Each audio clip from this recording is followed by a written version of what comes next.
प्राचीन काल में भारत भूमि पर एक महान राजा का शासन था जिसका नाम राजा चंद्रप्रभा था। वो अपनी प्रजा के प्रति दयालु, न्यायप्रिय और अद्वितीय साहस का प्रतीक माने जाते थे।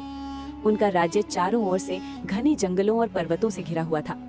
उनके राज्य में न तो कभी अकाल पड़ता था, न ही कोई युद्ध। उनकी बुद्धिमानी और वीरता के कारण दुश्मन भी उनसे डरते थे।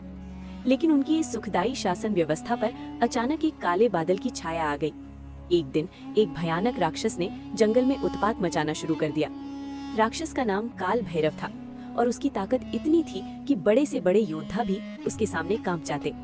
काल भैरव न केवल जानवरों का शिकार करता, बल्कि जंगल के पास बसे गांवों के लोगों को भी अपना ग्रास बना लेता। राजा चंद्रप्रभा ने अपनी प्रजा की रक्षा करने का वचन लिया था। उन्होंने अपने दरबार में सबसे श्रेष्ठ योद्धाओं को बुलाकर इस समस्या का समाधान खोजने को कहा। कई योद्धाओं ने जंगल में जाकर काल भैरव को हराने का प्रयास किया, लेकिन उनमें से कोई भी वापस नहीं लौटा। ये देख राजा खुद इस चुनौती को स्वीकार करने के लिए तैयार हो गए। उनके मंत्रियों और प्रजा ने उन्हें रोकने की कोशिश की, लेकिन राजा ने कहा, यदि राजा अपनी प्रजा की रक्षा के लिए खुद खतरा नहीं उठाएगा तो वो राजा कहलाने के योग्य नहीं है।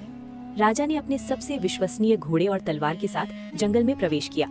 जंगल में प्रवेश करते ही उन्हें चारों ओर से सन्नाटा महसूस हुआ।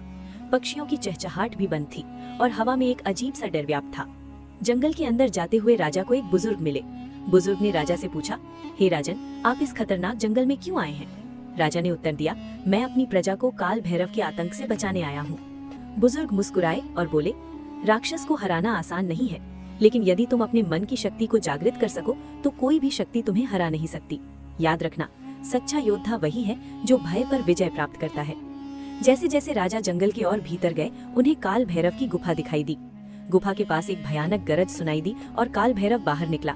वो आगे क्या होगा, राजा राक्षस को हरा पाएगा? जानने के लिए हमें सब्सक्राइब करें और बेल आइकन दबाएं ताकि दूसरा पार्ट मिस न हो।